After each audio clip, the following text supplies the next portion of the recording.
Welcome to Peace of Mind for Pet Parents, the podcast by BrightHaven Caregiver Academy. I'm Gail Pope. And I'm Karen Wiley. And together we're here to support you in navigating life with your aging or ill pets. We know how deeply you care for your beloved companions, and we're here to offer guidance, understanding, and resources for this meaningful journey. Each episode, we'll explore topics that address the daily challenges, emotional realities, and choices you face as a pet parent, helping you and your pets find peace, comfort, and joy.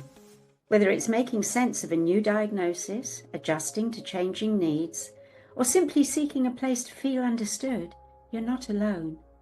Thank you for being here with us. Hello, and welcome to Peace of Mind for Pet Parents. I'm Karen Wiley, here with Gail Pope, our fearless leader, founder of BrightHaven.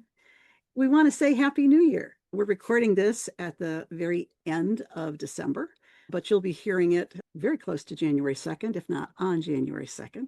We're guessing that by now you've probably been exposed to just a few messages about fresh starts and new goals and New Year's resolutions. Lose weight, get organized, be more productive, change your life. If you're caring for an aging or ill pet, you might honestly be feeling like those messages aren't for you. Or worse, that you're somehow failing because you're not starting the year with all that new energy and optimism. So today we want to talk about something a little different. We want to talk about releasing that pressure to fix or change. We want to talk about giving yourself permission to continue exactly as you are. We also want to remind you that the love that you're already giving is enough. Because here's the truth.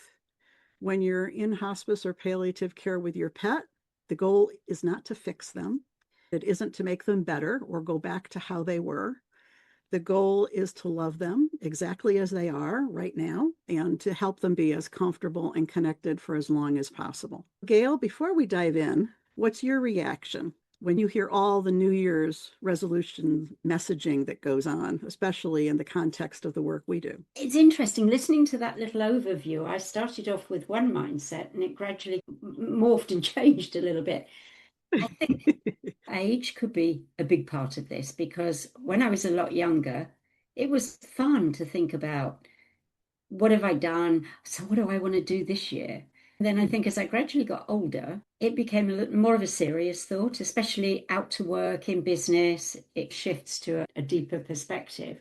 However, I think once animals enter our lives and become a passion, then I guess for some, thinking about what the new year will bring is exciting. You plan to live it as you already are, which is day by day and as happy and healthy as possible. You're not focusing on the future and the dreaded things that might come or the exciting things too. But if you have a senior animal or you're a senior yourself, maybe we just don't want to look too far in the future. I don't think I do. I'm much more into being present now and loving the beings around me. We're all fragile beings. None of us have a tomorrow necessarily. Especially in the work we do, whether it's caring for aging or ill pets or providing educational materials about them, we know that everything can change very quickly. So there's always a sense of how much of this can I control when you can't control everything about what's happening with an animal or a program you're selling or a booklet you're writing or whatever that's related to your work. I think you start not being so focused on the outcome, on the goal, and begin looking at your process. At least I think both of us certainly do that. Now, one of the things I think in looking at all this New Year's goals, resolution, energy, is that for us, for any pet parent, and really for veterinary professionals as well, we have to let go of the idea that we're supposed to fix everything. Yes. Because we can't. And our culture is so focused on solutions, cures, and making everything better. But hospice care is not about curing and fixing. It's about something else entirely. So could you talk about the difference between trying to fix an animal and trying to support them through their natural process? How do you help pet parents understand that shift? Well, words like letting go, living in the moment, allowing yourself to be led by the animal, thinking about if you were in the same situation, what would you want? Sometimes that has to do with age, sometimes that has to do with illness. But if you can look at your own being as in that kind of situation, what would you want? It is a very personal question because we probably all would want something different. We may fit on this side or that side of the invisible fence, but it becomes personal. From then, it steps into your relationship with your animal. You may have a deeply loving relationship, spiritual relationship with maybe your cat or your dog. However, if you honor and respect them, it may well be that what their desires are maybe a little different to yours, maybe not. But I think when you love another being enough, you have it in you to step out of you, really focus on what they would want and how happy a certain thing makes them. It might not affect you that way, but if it affects them and their being and their joy and love, for us, it's about acceptance, going with the flow, doing your best with baby steps. That may be bringing in medicine of some kind, it may be a treatment of some kind. If they show you very clearly, I don't like this, I don't want to do it, then okay, enough said. Let's take another approach. Right. Some animals don't mind and they want to be helped. Hard to say, but I don't know that animals particularly aim to be fixed, which very often is as we're going to make this better. But I think, yes, I think the word better, they would be happy to feel better if they're not feeling good. In that respect, it perhaps is our duty to see if we can help them feel better in whatever way is going to work. I think most of us do try that and want to do that. I think what you're describing is, of course, the healing versus curing. And we talked about this back on episode 28, I believe, which is our episode on healing for the highest good, because curing is about eliminating disease or restoring any lost function or some area that's not doing quite so well. When we talk about healing, of course, we're looking more at wholeness, supporting the body, the mind, the spirit to be at peace, even in the midst of decline. So have you seen pet parents experience relief when they let go of this need to fix? Oh, yes. I think when you reach a point of realizing that you are, I don't think most of us approach the care of our animals by believing that we are going to fix them. We're approaching our care with love. We're not thinking of it as fixing, but then there's this drive that comes up inside. It almost goes into overdrive, your system. And you become more and more focused on the symptoms and what to do to alleviate them, how to fix what's going on, whether it be something very minor or something very major. Does that make sense? It does. And it can be really hard, though, because when you're staying in the moment and focusing on what you're seeing, in one way, you are staying in the moment. And yet you can get in that little struggle of trying to relieve the symptoms, Yes. to reduce the symptoms, to make the symptoms go away, because maybe it's on that road to curing and maybe making things better. That's true. I guess if you look on one side of the fence, yes, that makes sense. If you look on the other side of the fence, then you're looking at the symptoms that you see as clues to what the deeper out of balance situation is, which is where I would go to find an energetic balance, perhaps, to bring about balance. Whereas towards the end of life, sometimes, regardless of what you believe, it is better to actually ease that symptom. There's a deeper XYZ, but maybe that's out of reach. So we have to help the being feel as good as they can be. Well, I think aging and end of life is a little muddled, isn't it? It can be. There's so many different ways to look at it, exactly as you're saying, because there is a difference between healing and curing. It just seems, as I was thinking of what we would be talking about within these end of the year conversations and starting up in 2026, it is feeling like it is relevant for us to think these things through again, because in our resolution obsessed culture that we live in, we're pretty well trained to think about fixing problems and setting goals. But when your pet has a chronic illness, a difficult to manage illness, or certainly a terminal one, framing everything that way has to shift. So, what does healing look like for an animal who can't be cured? Number one, I don't believe in the word can't. My Great. grandmother taught me that many years ago. She used to say to me as a child, don't say can't, you mean won't. Of course, a different application, but it does fit. When we diagnose an out of balance situation, we can't say yes or no. How do we, as mere humans, know that cannot be cured? We don't know. All we can do, as far as I'm concerned, is focus on finding the best balance for everyday life for the being. Who cares what's fixed? Who cares what's cured? Who cares what's not? If the being is living a good life, its best life if possible, why does it even matter? That's why I love the work of homeopathy, because that has brought that mindset to me. So it takes away a lot of my apprehension, my fear. It's never going to take away all my fear that I Right. think we're approaching the end and this is just, oh my God, that's Right. never going to go.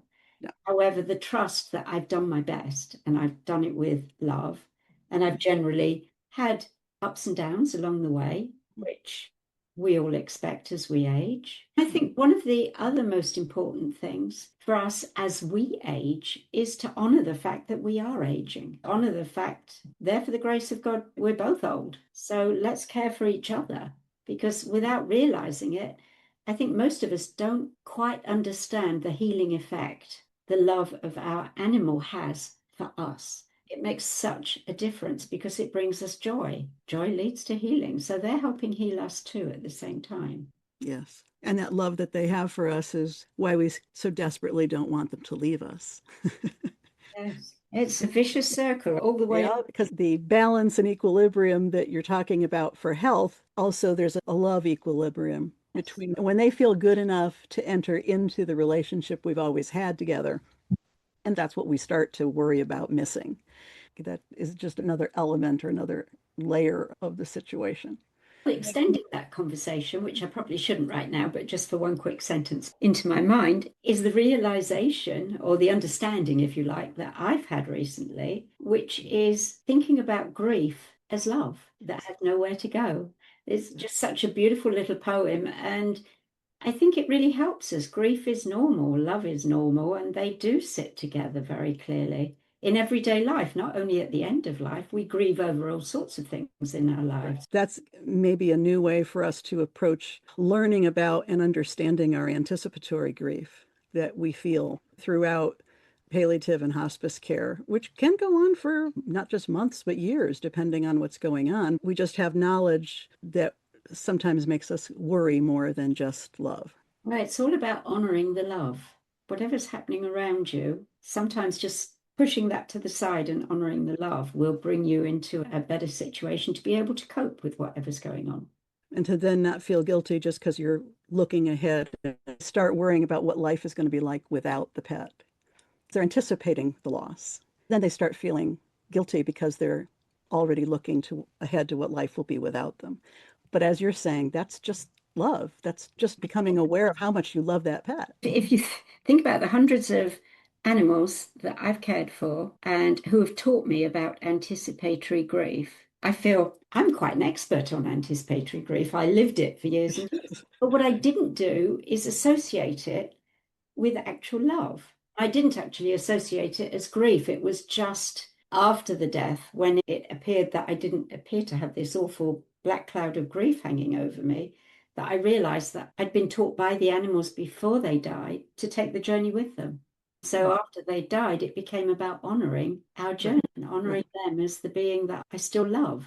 So yes, I'm still grieving, but it's a love grief.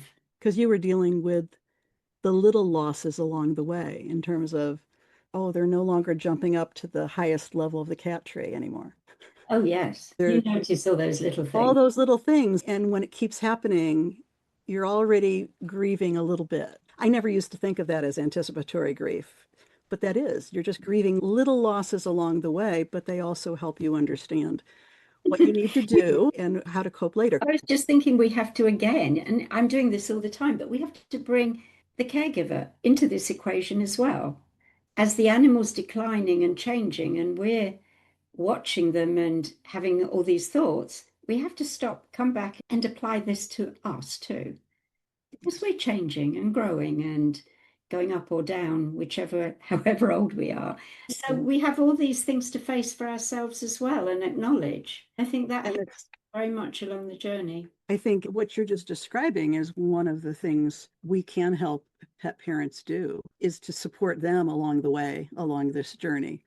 Yes. While they're focused on their animal, they tend to not think about caring for themselves. In our hub conversations with caregivers or our weekly cuppa or one-on-one consults, that is reminding everyone to take care of themselves and actually talking about how that can be done in their home, in their particular situation with their pet, I think is something that we've been able to offer people over this last year that can really be helpful to them. It's one of the most important things. I can remember a time not that long ago when if somebody said to me, "Goodbye, take care of yourself, won't you?" It didn't mean anything. It really went straight over my head because I'd never thought about what does that mean? I just never really thought about it.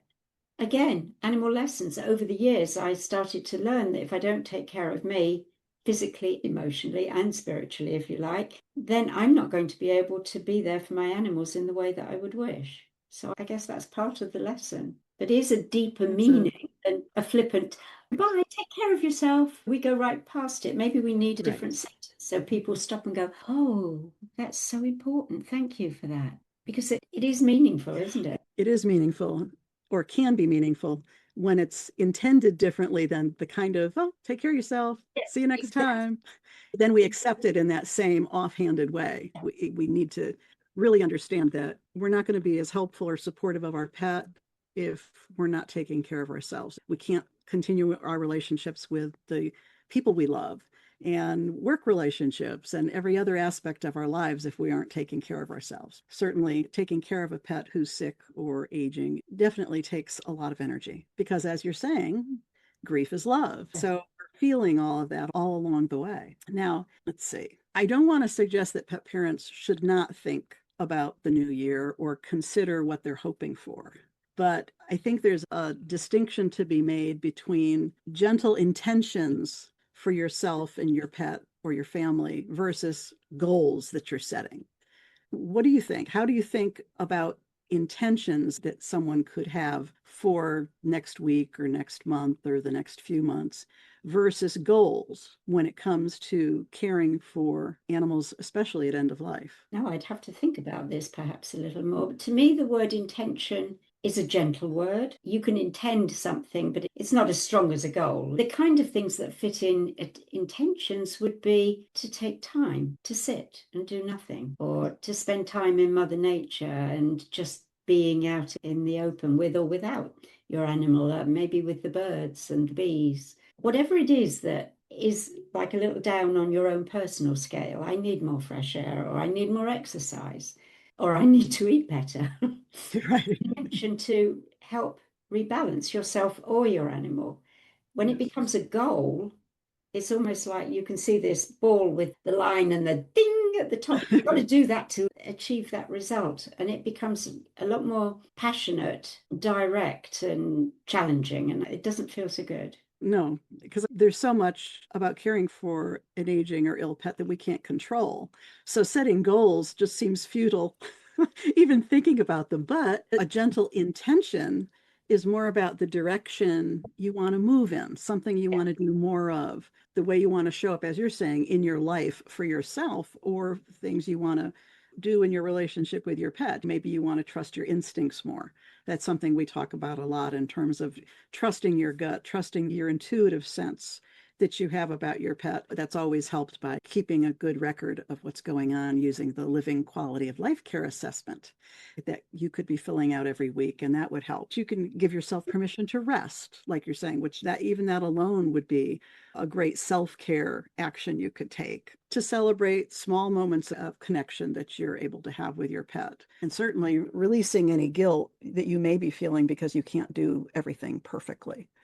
That's just not going to be happening. So intentions are just very different from goals. It's not about fixing or achieving or measuring your success. They're just about being and just a general direction.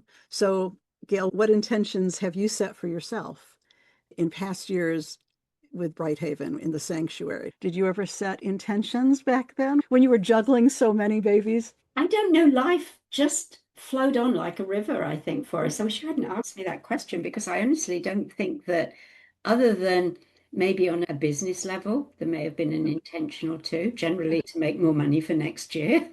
Yeah, to support what you're doing, keep it going. But as far as personal intentions related to my animals, it was just keeping on and doing the old baby steps, doing it with love, and just literally following the path to see where it leads. What about you? Well, What intentions do you have had?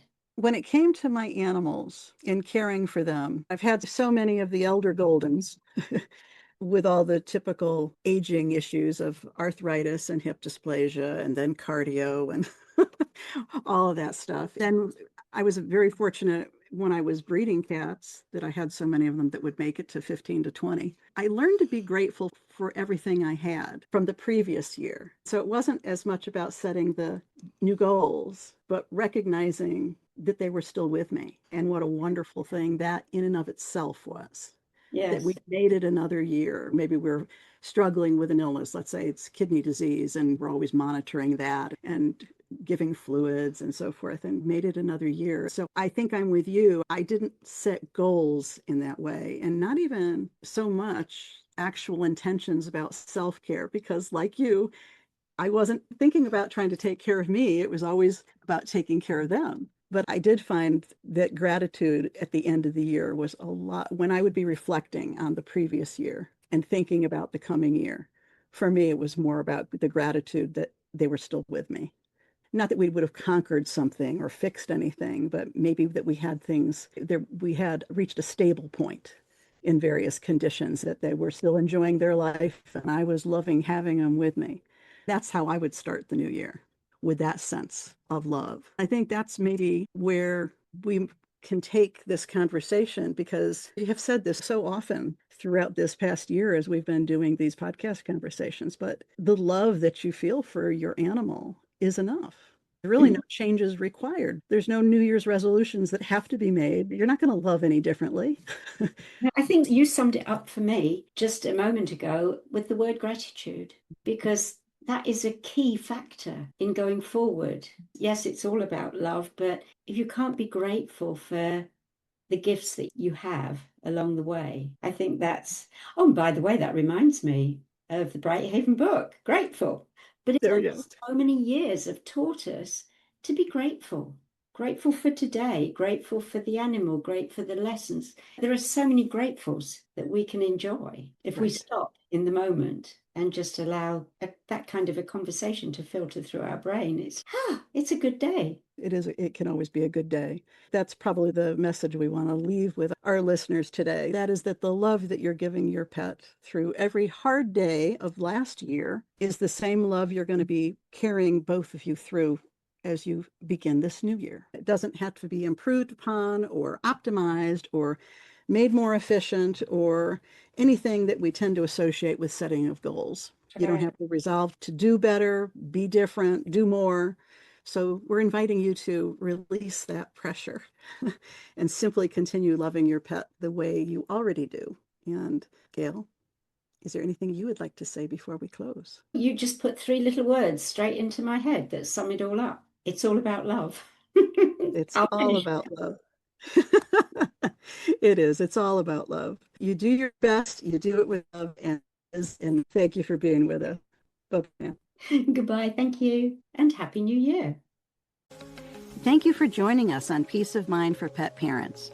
We hope today's episode has offered you support and insight as you care for your aging or ill pets. Remember, it's not just about the end, it's about living well at every stage of life.